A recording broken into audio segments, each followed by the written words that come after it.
మన పేదల బతుకుల్ని బలిపెట్టి దోచుకునేందుకు వచ్చిన ఈ ముఠాను రాజకీయ కూటమిని చంద్రముఖి బృందం అని కూడా అంటాం. చంద్రముఖి బృందం అని కూడా అంటాము. 420 అని కూడా అంటాము. చంద్రముఖి బృందం అని కూడా అంటాము.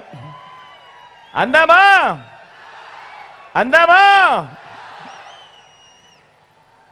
ఆలోచన చేయమని మిమ్మల్ని అందరినీ కూడా కోరుతా ఉన్నా. ఏ మనిషికైనా ఏ కుటుంబానికైనా కూడా వాళ్ళకు కొన్ని ఎయిమ్స్ ఉంటాయి, వాళ్ళందరికీ కొన్ని డ్రీమ్స్ ఉంటాయి, కొన్ని కలలు ఉంటాయి.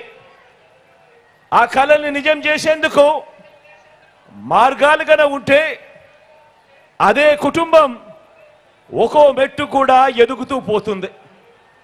ఆలోచన చేయమని అడుగుతా ఉన్నా. అలాంటి పేదల డ్రీమ్స్ను